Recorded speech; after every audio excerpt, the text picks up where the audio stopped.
ये जुड़िए फटाफट।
ये जो क्लास है वो बिल्कुल स्टार्ट होगा, है ना।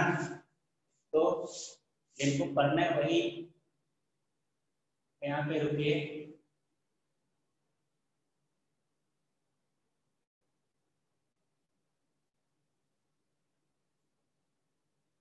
सही क्लियर है।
हाँ, चलिए स्टार्ट करते हैं फिर, है ना।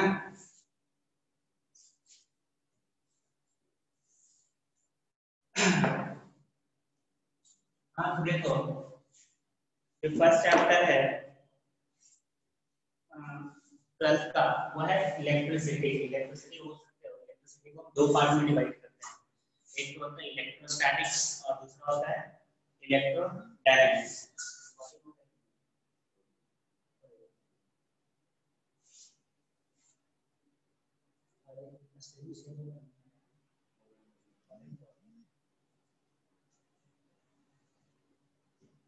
हाँ, तो इलेक्ट्रिसिटी को दो पार्ट में डिवाइड करते हैं। एक होता है इलेक्ट्रोस्टैटिक्स, दूसरा है इलेक्ट्रोडायनेमिक्स।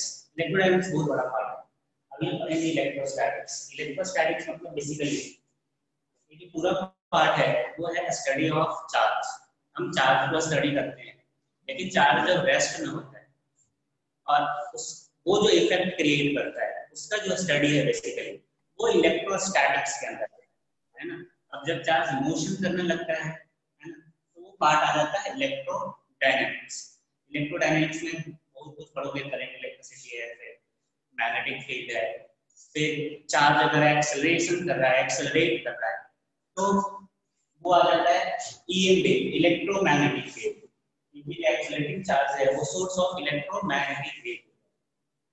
तो मतलब आप 70% 80% जो पढ़ेंगे वो इसी चीज के बारे में, चार्ज के बारे में ही है ना। अलग अलग तरह से चेंज हो के आएगा चीज, लेकिन बेसिकली आपको स्टडी क्या करना है, चार्ज के बारे में ही। तो सबसे पहला टॉपिक जो है अपना वो है इलेक्ट्रोस्टैटिक्स। इलेक्ट्रोस्टैटिक्स। अब इलेक्ट्रोस्टैटिक्स क्या है? तो इलेक्ट्रोस्टैटिक्स इसमें बेसिकली दो वर्ड्स हैं। एक वर्ड है जो है इलेक्ट्रो, और दूसरा जो वर्ड है वो है स्टैटिक। एक वर्ड है जो तो इलेक्ट्रो और दूसरा वर्ड है स्टैटिक। ध्यान से देखो, है ना। इलेक्ट्रो का मतलब है इलेक्ट्रॉन। इलेक्ट्रो का मतलब है सिंपल सा मतलब इलेक्ट्रॉन, और बोल सकते हो चार्ज। अब चार्ज क्या है? तो चार्ज बेसिकली प्रॉपर्टी है मटेरियल।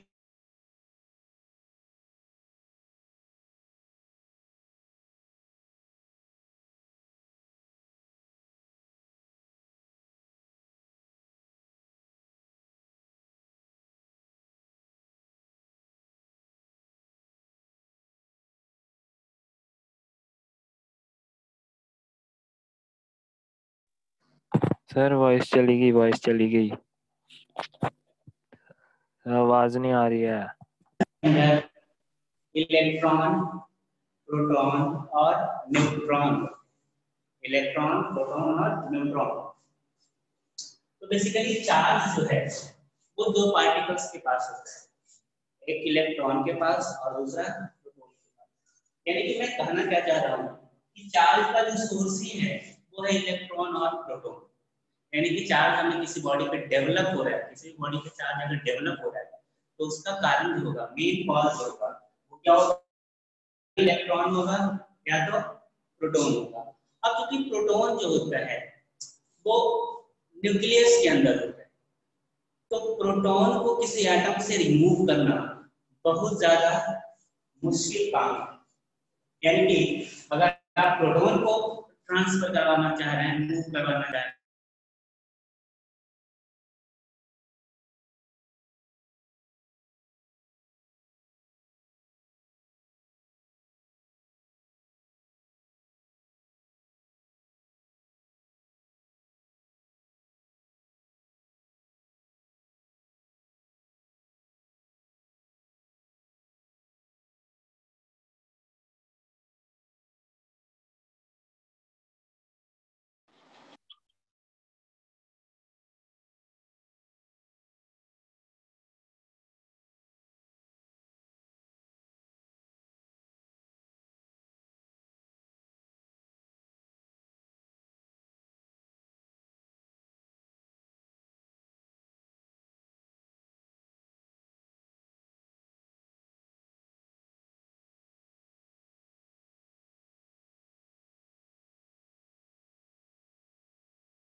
हाँ, तो क्या बात कर रहे थे? हाँ, चलो, तो क्या बात कर रहे थे? एक मिनट यार, एक मिनट ऑडियो मत क्लियर। अब आ रही है आवाज?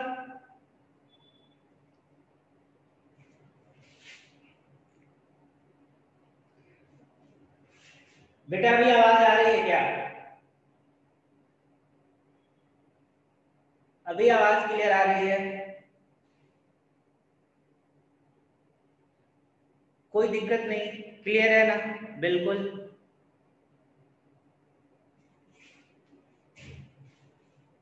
पहले वाला जो प्रॉब्लम था वो प्रॉब्लम तो नहीं है ना, कि मतलब सुनाई नहीं दे रहा है समथिंग कुछ?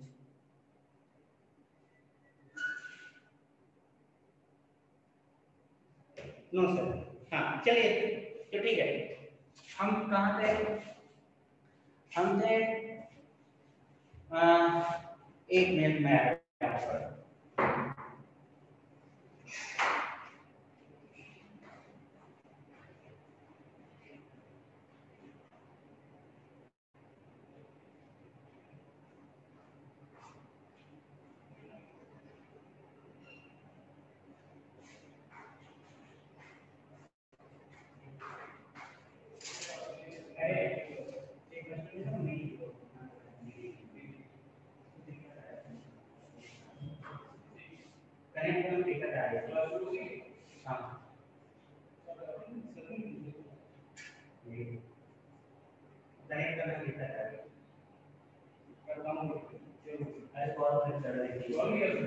हाँ, एक बार आप कंफर्म कर लो उसको, वैसे मैंने बता दिया तरीका।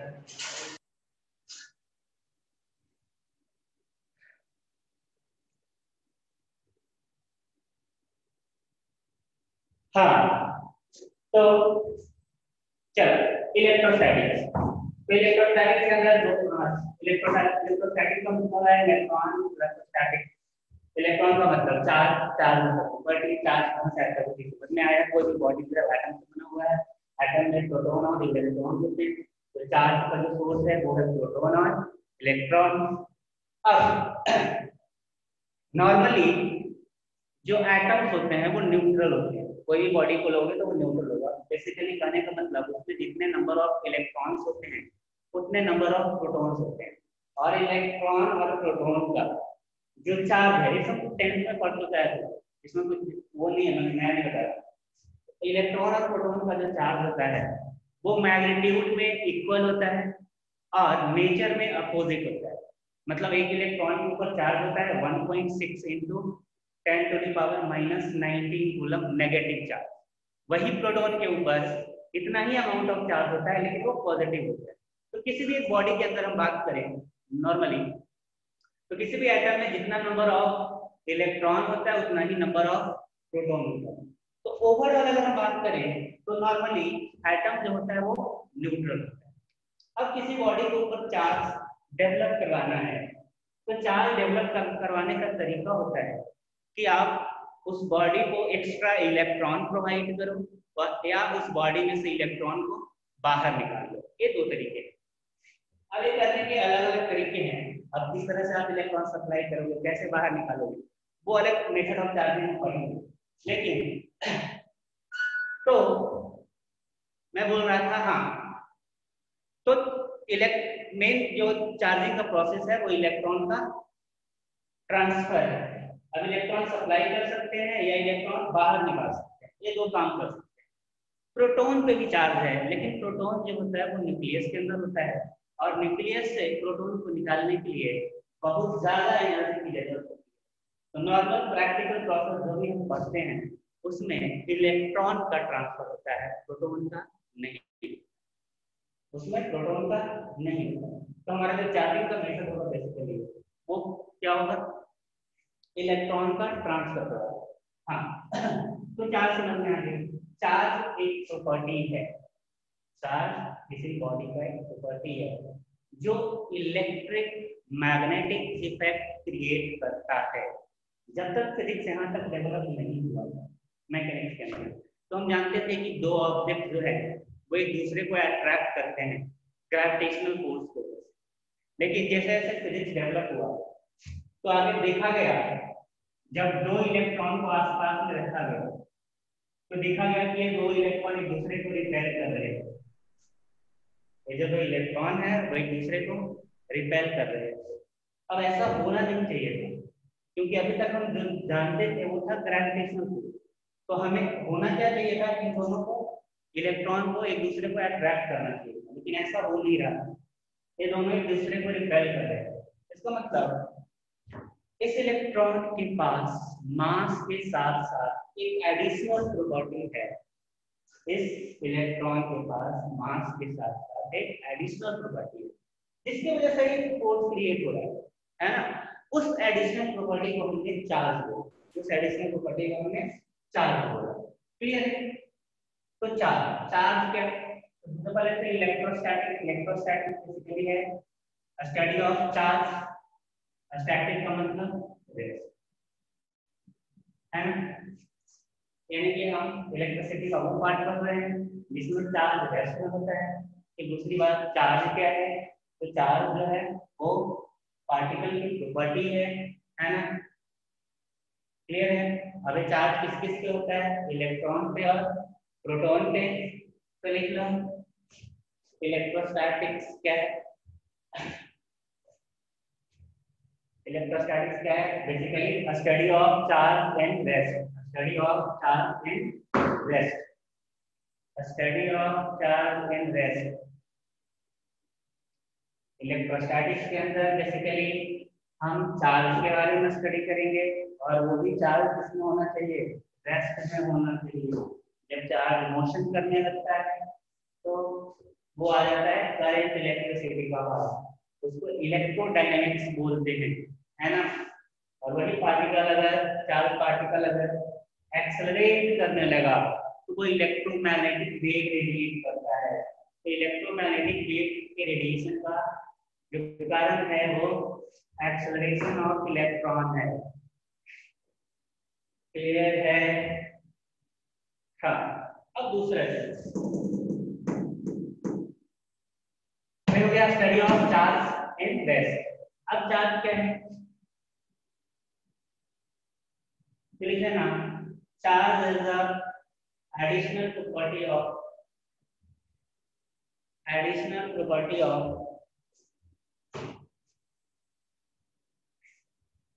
body, additional property of body which produces electric field and magnetic effect. Which produces electric and magnetic effect. Electric and magnetic effect. Clear है? अब यूनिट क्या होता है भाई?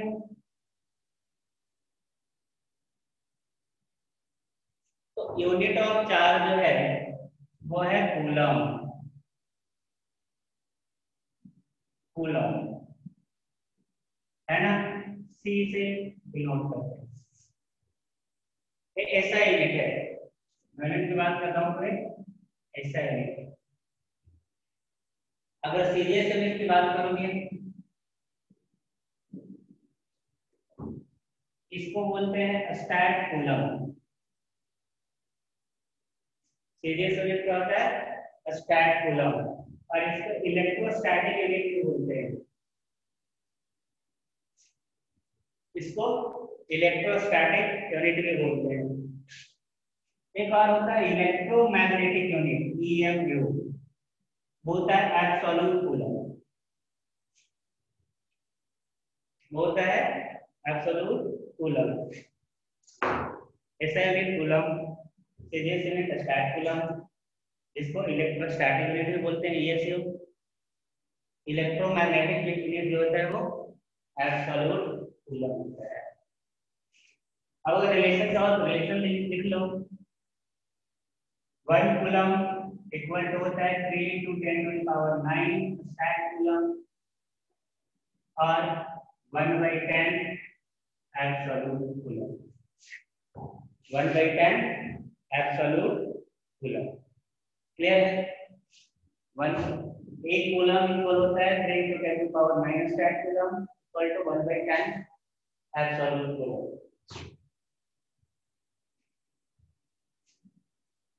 ठीक है। टाइप्स ऑफ चार्ज, ये दो टाइप के होते हैं, positive charge and negative charge. Positive charge and negative charge. Charge दो टाइप के होते हैं, positive charge and negative charge.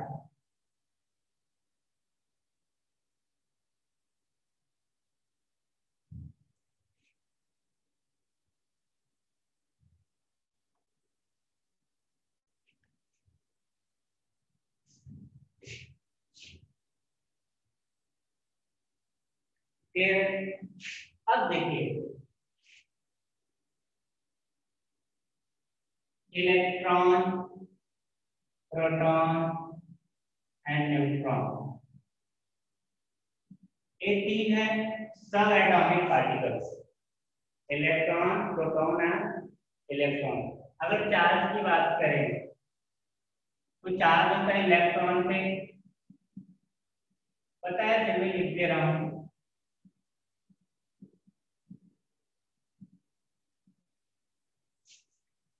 सही है।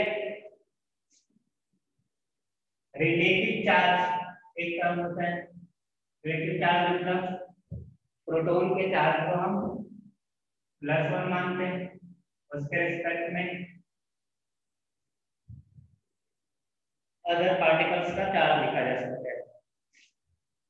मास की अगर बात करोगे, मास की अगर बात करोगे तो इलेक्ट्रॉन का होता है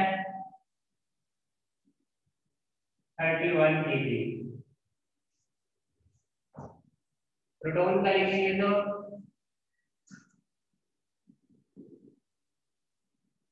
27 kg, और न्यूट्रॉन का भी इतना ही होता है, थोड़ा सा ज्यादा होता है, थोड़ा सा ज्यादा होता है। यहाँ पे मैं बराबर लिख रहा हूँ क्योंकि ज्यादा इधर जाके होता है। हमने डेसिमल के बाद 2 डिजिट तक ही लिखा है, उसके बाद ही बड़ा होता है ना। तो ये है। अब चार्ज के कुछ प्रॉपर्टीज होते हैं,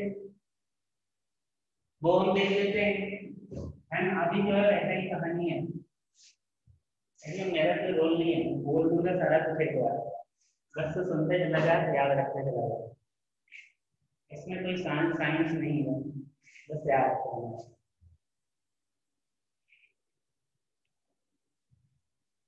क्लियर है। नेक्स्ट लिखिए प्रॉपर्टीज ऑफ चार्ज।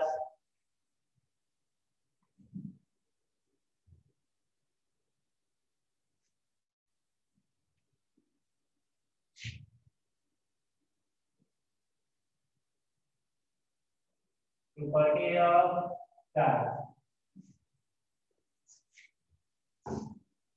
लिख लो।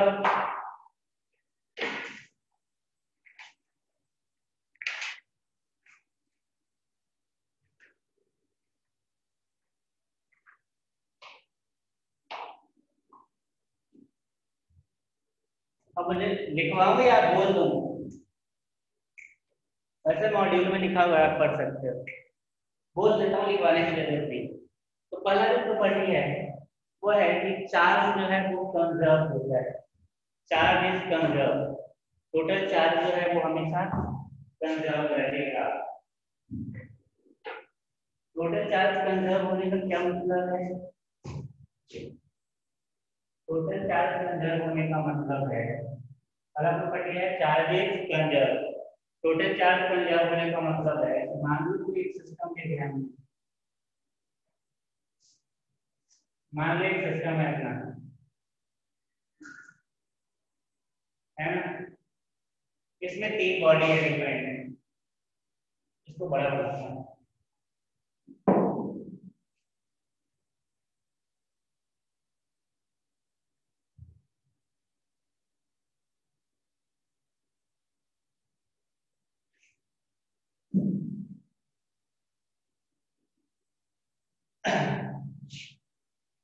मान लो कोई सिस्टम है, इसमें 3 बॉडी है, A B C, and initially इस पे था 10 कूलम, इस पे था -4 कूलम, इस पे था 2 कूलम, है ना। सपोज हमने यहाँ से 4 कूलम इधर ट्रांसफर कर दिया, यहाँ से 2 कूलम इधर ट्रांसफर कर दिया, क्या होगा?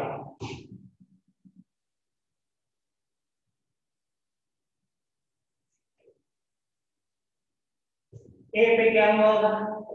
तो देख, इस पे 10 कूलम पहले था, 4 दे दिया तो बचा 6 और 2 आ गया तो बचा 8, यानी कि इसका फाइनल चार्ज कितना होगा? 8 कूलम। इस पे था -4 पहले से, 2 कूलम और दे दिया तो इस पे कितना हो गया? -6 कूलम आया ना। और इस पे 2 कूलम पहले से था, 4 कूलम आ गया तो कितना हो गया? 6 कूलम। देखते हैं इनिशियली टोटल चार्ज सिस्टम में कितना था, तो 10 2 12 -4 8 कूलम। यहाँ देखते हैं 8 से 14 -6 8 कूलम, यानी कि सिस्टम में चार्ज तो कंजर्व ही है ना, सिस्टम में चार्ज जो है वो कंजर्व रहेगा। तो पहला प्रॉपर्टी यही है कि चार्ज को इधर उधर ट्रांसफर करोगे तो सिस्टम का चार्ज जो रहेगा वो कंजर्व रहेगा, सिस्टम का चार्ज जो रहेगा वो कंजर्व रहेगा। दूसरा प्रॉपर्टी है charge is transferable. Charge is transferable, charge transferable मतलब चार्ज को एक बॉडी से दूसरे बॉडी पे ट्रांसफर कर सकते हैं, है ना। चार्ज को एक बॉडी से दूसरे बॉडी पे ट्रांसफर कर सकते हैं।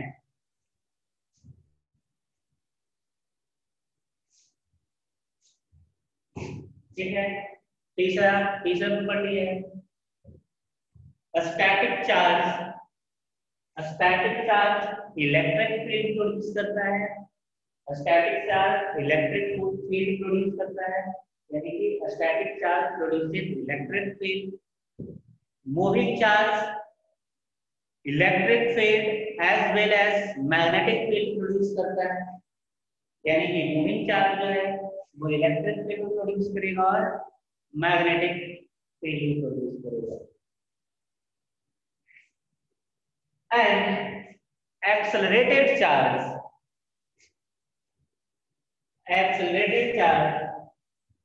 also produce electromagnetic radiation। also produce मतलब कि एक्सेलरेटेड चार्ज इलेक्ट्रिक फील्ड तो करेगा ही करेगा, मैग्नेटिक फील्ड करेगा ही करेगा, साथ में इलेक्ट्रोमैग्नेटिक वेव भी प्रोड्यूस करेगा, इलेक्ट्रोमैग्नेटिक रेडिएशन भी प्रोड्यूस करेगा।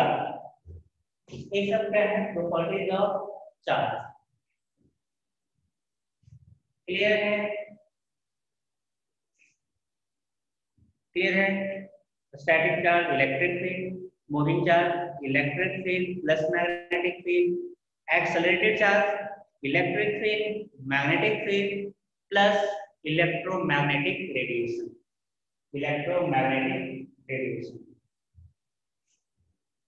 Next charge is invariant. Charge is invariant. Invariant मतलब चार्ज जो है वो स्पीड पे डिपेंड नहीं करता है, that is charge on body independent of its velocity. जैसे रिलेटिविटी थ्योरी है आइंस्टाइन का, उसमें क्या होता है, मास जो है बॉडी का मास वो पार्टिकल की वेलोसिटी पे डिपेंड करता है, लेंथ भी डिपेंड करता है ना, बहुत सारी चीजें डिपेंड करता है, लेकिन चार्ज जो है वो स्पीड पे डिपेंड नहीं करता है, वो कांस्टेंट ही रहता है, पार्टिकल का वेलोसिटी कितना है तो चार्ज क्या है, इनवेरिएंट है। और जो लास्ट नेक्स्ट ये वो इम्पोर्टेंट है, charge is quantized, charge is quantized. अरे क्वांटाइज्ड क्या होता है, क्वांटाइज्ड होने का मतलब क्या होता है, तो लिखिए quantization of charge, quantization of charge.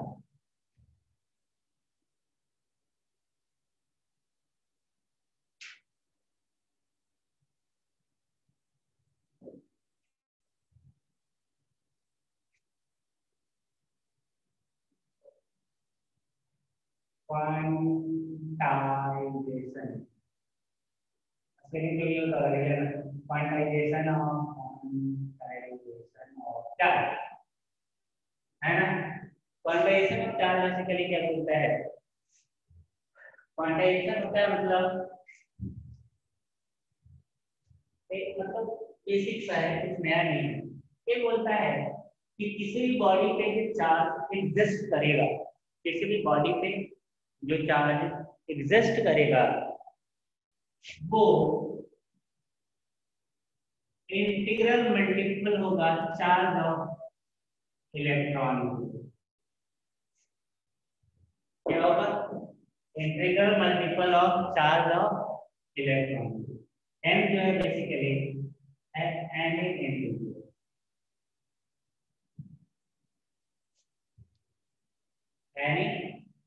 Integer.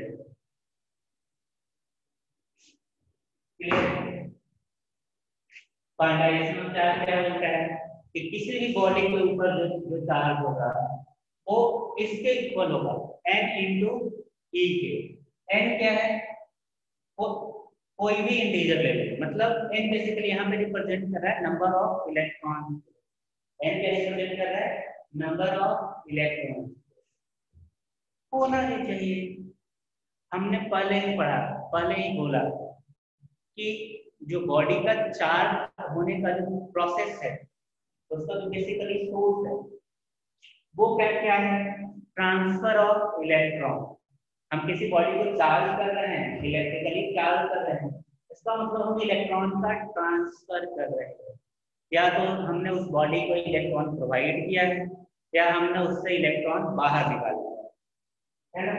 तो जब आप इलेक्ट्रॉन को बाहर निकालोगे या इलेक्ट्रॉन को सप्लाई करोगे तो जो नंबर ऑफ इलेक्ट्रॉन्स होंगे वो तो हमेशा इंटीजर होंगे ना, क्योंकि हमें पता है इलेक्ट्रॉन जो है वो सबसे छोटा पार्टिकल है। इलेक्ट्रॉन को फर्दर डिवाइड नहीं किया जा सकता, फर्दर डिवाइड नहीं किया जा सकता। तो जब आप इलेक्ट्रॉन को ट्रांसफर करोगे तो आप 1 इलेक्ट्रॉन को करोगे, 10 इलेक्ट्रॉन को करोगे, 5 इलेक्ट्रॉन को करोगे, 50 को करोगे, 100 को करोगे, लाख को करोगे, यही करोगे ना। ऐसा तो नहीं कर सकते ना कि 0.5 इलेक्ट्रॉन ट्रांसफर कर दिया, हाफ इलेक्ट्रॉन ट्रांसफर कर दिया, क्लियर है। तो ऐसा हम नहीं करते, ऐसा नहीं करते क्योंकि हम कर ही नहीं सकते, क्योंकि कम इलेक्ट्रॉन को हम फर्दर डिवाइड कर ही नहीं सकते। तो जब हम ऐसा नहीं कर सकते, अगर हम ऐसा नहीं कर सकते तो जो किसी बॉडी पे चार्ज होगा वो तो यही होना चाहिए ना, n इंटू ई। सही है, n इंटू ई, क्लियर है। अब किसी भी बॉडी पे जो मिनिमम चार्ज होगा, किसी भी बॉडी के ऊपर जो मिनिमम चार्ज होगा वो क्या हो सकता है। अरे किसी बॉडी को चार्ज करना है तो हम कम से कम क्या कर सकते हैं, 1 इलेक्ट्रॉन का ट्रांसफर। और जब 1 इलेक्ट्रॉन का ट्रांसफर करोगे तो उस बॉडी पे इलेक्ट्रॉन का चार्ज आएगा, तो मिनिमम चार्ज क्या होने वाला है, 1.6 into 10 to the power minus 19। यही बताएगा ना, प्लस माइनस इसमें लेना है। प्लस माइनस यहाँ मैग्नीट्यूड को रिप्रेजेंट नहीं करता है, प्लस माइनस यहाँ पे नेचर को रिप्रेजेंट करता है, प्लस माइनस यहाँ पे नेचर ऑफ चार्ज को रिप्रेजेंट करता है। तो ऐसा नहीं कि माइनस वाला सबसे कम होगा, ऐसा कोई बात नहीं है। हम प्लस को भी ले सकते हैं, माइनस को भी ले सकते हैं, क्योंकि प्लस और माइनस यहाँ पे मैग्नीट्यूड नहीं बता रहा, ये चार्ज के नेचर को रिप्रेजेंट कर रहा है, तो मिनिमम चार्ज यही पॉसिबल है। अब चार्जिंग का प्रोसेस कैसे होता है भाई? तो मान लो एक बॉडी है, मान लिया एक बॉडी है, समझने के लिए कुछ लिखो हम, ये न्यूट्रल है, न्यूट्रल है तो इसमें इलेक्ट्रॉन रहे होंगे और प्रोटॉन रहे होंगे। कोई भी बॉडी एटम से बना है, एटम से बना है तो उसमें इलेक्ट्रॉन भी होंगे और प्रोटॉन में प्रोटॉन भी होगा। इको हो रहा है? हेलो, क्लियर है?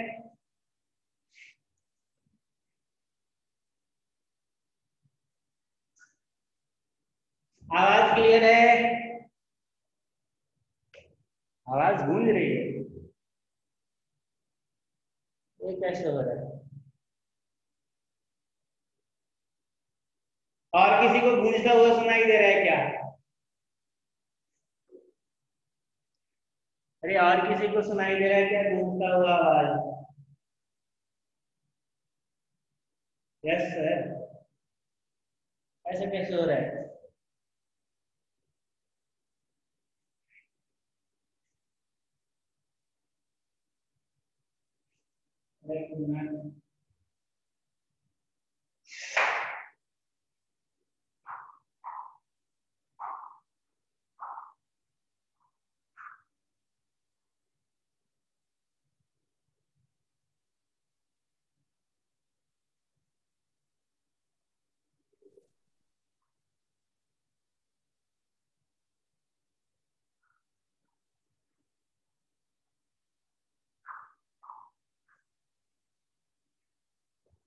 चलो देखते हैं आगे।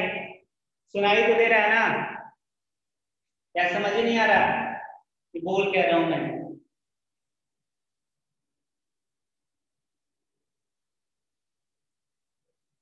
हेलो, हेलो,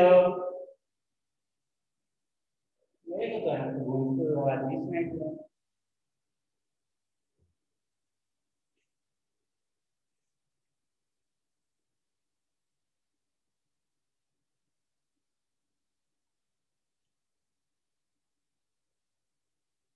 ठीक है, इलाज करते हैं उसका भी, अभी तो आ रहे हैं जो ठीक करते हैं, तब तक आगे बढ़ते हैं, है ना? तो ये हो गया। अब हम बात क्या कर रहे हैं यहाँ पे? बात कर रहे हैं कि मान लो कोई बॉडी है और ये न्यूट्रल है। न्यूट्रल है मतलब इसमें जितने नंबर ऑफ इलेक्ट्रॉन होंगे उतने ही नंबर ऑफ प्रोटॉन होंगे, जितने नंबर ऑफ इलेक्ट्रॉन होंगे उतने नंबर ऑफ प्रोटॉन होंगे, है ना?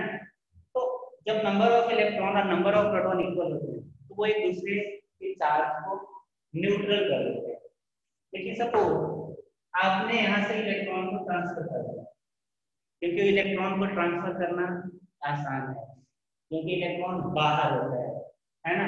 प्रोटॉन को ट्रांसफर करना बहुत ज्यादा मुश्किल है, क्योंकि वो न्यूक्लियस के अंदर होता है और न्यूक्लियस बहुत स्ट्रांगली, बहुत छोटा सा पार्ट होता है और उसका बाइंडिंग एनर्जी बहुत ज्यादा होता है, मतलब वहां से किसी पार्टिकल को निकालना बहुत ज्यादा मुश्किल काम है।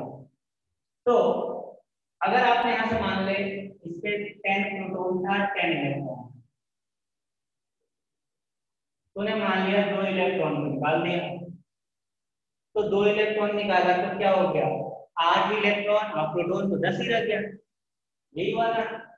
तो बेसिकली जब आपने इलेक्ट्रॉन को निकाला तो प्रोटॉन क्या हो गया? एक्सेस हो गया, 2 इलेक्ट्रॉन एक्स्ट्रा हो गया ना भाई।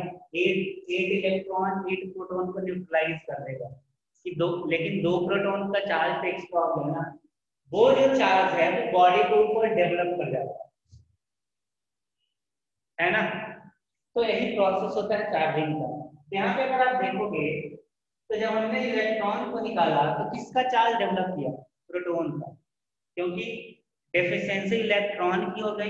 जब डेफिशिएंसी इलेक्ट्रॉन की हो गई तो किसका चार्ज डेवलप कर जाएगा? प्रोटॉन का। और प्रोटॉन पे किस टाइप का चार्ज होता है? पॉजिटिव, यानी कि जब इलेक्ट्रॉन को आप बाहर निकालो किसी बॉडी से तो उस बॉडी के ऊपर पॉजिटिव चार्ज आएगा, उस बॉडी के ऊपर पॉजिटिव चार्ज आएगा। लेकिन अगर इलेक्ट्रॉन सप्लाई कर दोगे, मान लो मैंने इस एटम को इलेक्ट्रॉन दे दिया तो इलेक्ट्रॉन एक्स्ट्रा हो जाएगा, क्योंकि प्रोटॉन तो 10 ही रहेंगे, 2 इलेक्ट्रॉन दे दिया तो 12 इलेक्ट्रॉन। अब बॉडी के पास एक्स्ट्रा इलेक्ट्रॉन है, तो बॉडी के ऊपर जो चार्ज डेवलप करेगा वो इलेक्ट्रॉन का, यानी कि इलेक्ट्रॉन जब हम सप्लाई करेंगे तो बॉडी जो है वो नेगेटिवली चार्ज हो जाएगा। चाहो तो आप पॉइंट लिखना चाहो तो लिख लो। किसी भी अगर न्यूट्रल एटम को, न्यूट्रल बॉडी को इलेक्ट्रॉन सप्लाई करोगे तो वो नेगेटिवली चार्ज हो जाएगा, अगर उससे इलेक्ट्रॉन रिमूव करोगे तो वो पॉजिटिवली चार्ज हो जाएगा। क्लियर है? क्लियर है? पॉजिटिवली चार्ज हो जाएगा। ये बातें थी। अब आते हैं, और इसमें एक्सेप्शन भी है। एक्सेप्शन क्या है? एक्सेप्शन है भी और नहीं भी है।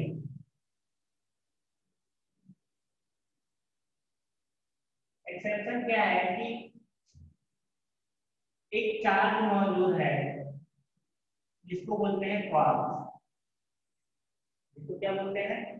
क्वार्क्स। क्वार्क्स क्या है? बेसिकली ये होता है plus 2e/3, plus minus 2e/3 और प्लस माइनस e/3। कहने का मतलब एक चार्ज इस तरह का भी एग्जिस्ट करता है, प्लस 2e/3 और प्लस माइनस e/3। ई बेसिकली है, ई है इलेक्ट्रॉनिक चार्ज, मतलब एक इलेक्ट्रॉन का। तो तुम बोलोगे सर तो क्वांटाइजेशन वाला फेल कर गया, लेकिन फेल नहीं किया। अगर ये फेल करता तो हम हर चीज को मॉडिफाई करके पढ़ रहे होते, लेकिन हमें इसे करने की जरूरत नहीं पड़ी। आज भी जो फंडामेंटल चार्ज है हम इलेक्ट्रॉन को ही मान के चलते हैं सबसे छोटा चार्ज। ऐसा क्यों है? क्योंकि ये जो चार्ज है वो लैब में प्रोड्यूस हुआ है, प्रैक्टिकली ऐसे एग्जिस्ट नहीं करता है। लैब में इसको प्रोड्यूस किया गया है, प्लस माइनस e/3 है, प्लस माइनस 2e/3, इसको क्वार्क बोला है ना। बेसिकली इसका जो टाइम पीरियड है या लाइफ पीरियड बोल या लाइफ पीरियड, हाँ बोल सकते हो, मतलब जितना टाइम के लिए फॉर्म होता है वो बहुत कम है, माइक्रो सेकंड मिली सेकंड में है। इसका जो लाइफ पीरियड है मतलब ये एग्जिस्ट नहीं करता, ये फॉर्म होता है खत्म हो जाता है, फॉर्म होता है खत्म हो जाता है। इसलिए हम इसको फंडामेंटली एक सेक्टर में रख लिए जानने के लिए, लेकिन हमारे लिए कोई काम का नहीं, फंडामेंटली हम नहीं मानेंगे इसको, है ना, क्योंकि इसका लाइफ पीरियड जो है वो माइक्रो सेकंड में है, मिली सेकंड में है, मिली या माइक्रो सेकंड। बात समझ गए क्यों नहीं ले रहे इसको, है ना, क्यों वैलिड है? क्योंकि इसका एग्जिस्टेंस बहुत छोटे से टाइम के लिए है, और वो भी लैब के अंदर, है ना, नेचुरली नहीं। क्लियर है? क्लियर है।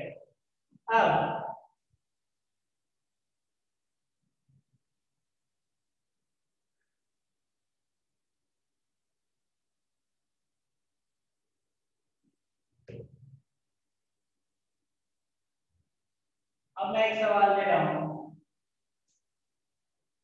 which of following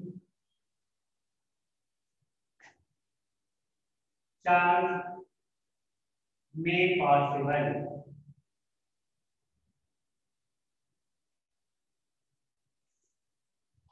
कौन कौन से चार्ज पॉसिबल होंगे?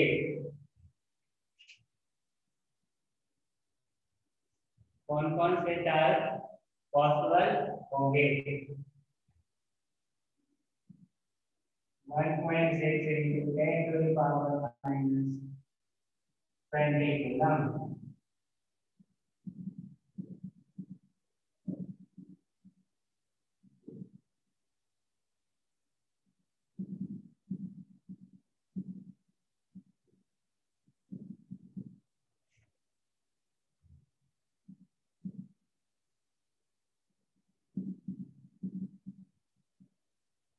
अब बताइए, एक चार्ज जो है, बोला गया कि किसी बॉडी के ऊपर एक चार्ज 4 चार्जेस हैं, तो क्या ये जो बोला गया बात वो सही है या गलत है? क्या ये पॉसिबल है? कौन कौन से चार्ज पॉसिबल है, कौन कौन से हो सकते हैं, कौन कौन से नहीं हो सकते हैं, है ना? कौन कौन से हो सकते हैं, कौन कौन से नहीं हो सकते हैं, हम ये जानने की कोशिश कर रहे हैं। क्लियर है? तो कौन कौन से हो सकते हैं? अरे पता कर सकते हैं ना भाई, तो हम एन निकालेंगे। एन क्या हो जाएगा? Q upon P. वाले में देखते हैं,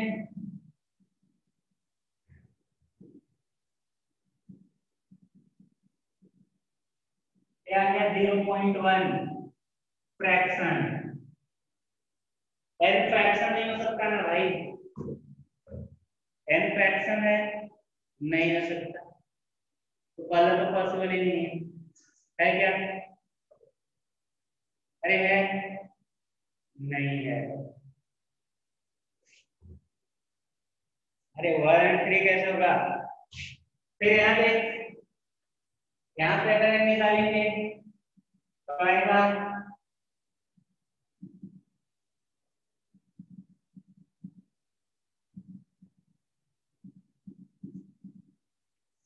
सही है,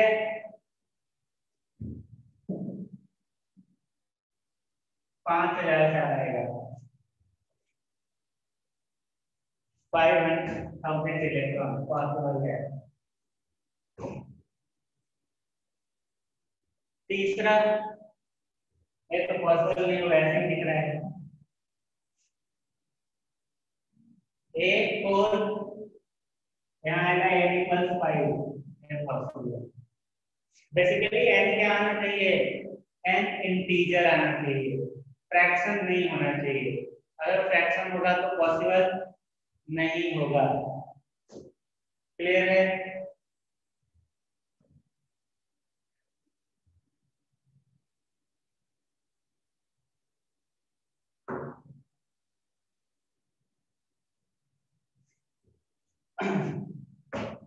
एक सवाल लिखो,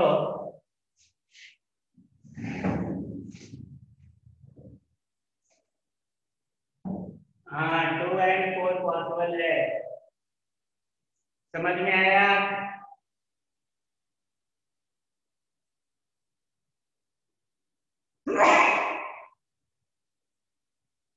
हाँ हाँ, एक सवाल लिखो, if all electrons of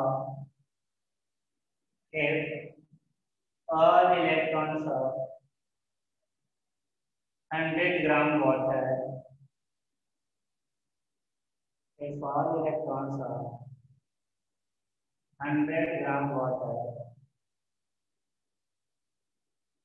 collected together, 100 gram water में जितना भी इलेक्ट्रॉन है, अगर सबको एक जगह इकट्ठा कर लिया जाए, how much charge will it constitute? How much charge will it constitute? Clear है? अगर 100 ग्राम वाटर में जितने भी इलेक्ट्रॉन हैं सबको एक जगह इकट्ठा कर लिया जाए तो वो कितना चार्ज फॉर्म करेगा?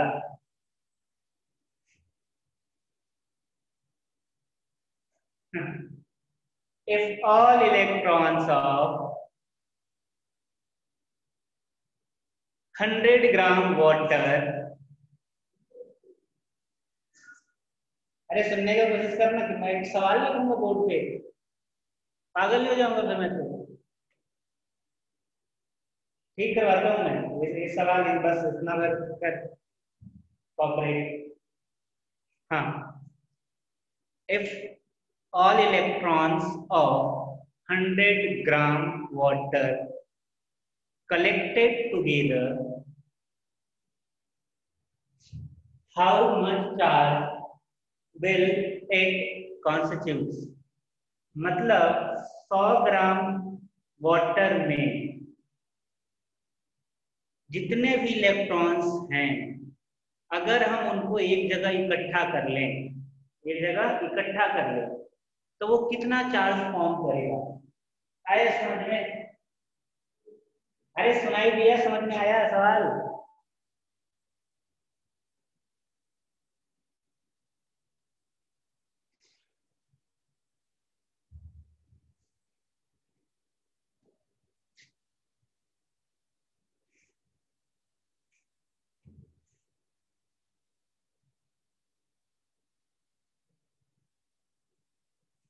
ठीक है,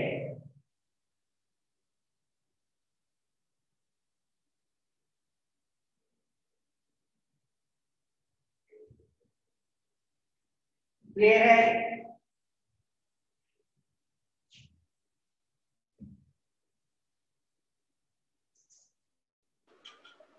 कर लोगे?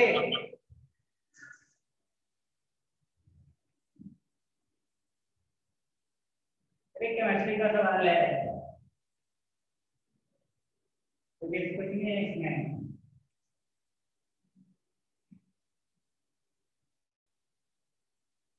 ये जो सवाल है वो केमिस्ट्री का है, इसमें कोई फिजिक्स नहीं है।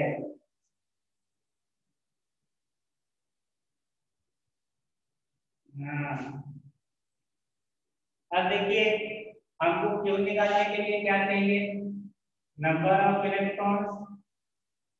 तो नंबर ऑफ इलेक्ट्रॉन कैसे निकालेंगे भाई? तो 100 ग्राम वाटर में, तो पहले नंबर ऑफ मोल्स चाहिए। तो नंबर ऑफ मोल्स कितने हो जाएंगे वाटर के? वाटर क्या होता है? H2O, तो इसका आएगा 18 मॉलिक्यूलर वेट, है ना? तो मॉलिक्यूलर वेट से डिवाइड किया, नंबर ऑफ मोल्स मिलते, फिर मल्टीप्लाई किया एवोगाड्रो नंबर से, तो नंबर ऑफ मॉलिक्यूल्स मिल गए H2O के, मिल गए ना? और हर एक मॉलिक्यूल में कितना इलेक्ट्रॉन है? तो 8 ऑक्सीजन के पास और 2 हाइड्रोजन के पास, यानी कि 10 इलेक्ट्रॉन, नंबर ऑफ इलेक्ट्रॉन मिल गए। और इसको मल्टीप्लाई कर दिया चार्ज ऑफ इलेक्ट्रॉन से, तो टोटल चार्ज मिल गया। समझ में आया क्या? बोलो।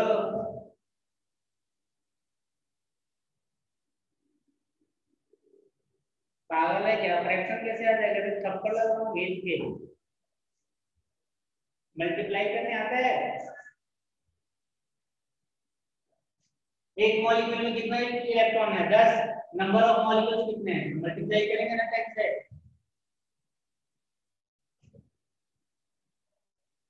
ये पूरा फ्रैक्शन आएगा मल्टीप्लाई करने पे। किसका फ्रैक्शन आ रहा है?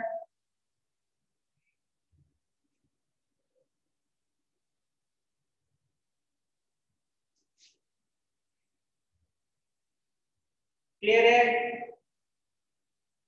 इससे आगे कूलम्स लॉ की तरफ बढ़ेंगे अगले क्लास में, लेकिन वापस एक क्लास है, तो थोड़ा देर आराम कर लो और एक प्रॉब्लम सॉल्व करवाता हूँ मैं। ठीक है? अरे समझ में आ गया ना ये?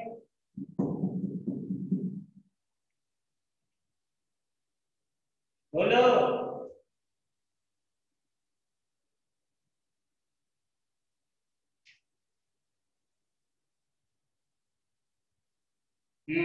Thank you.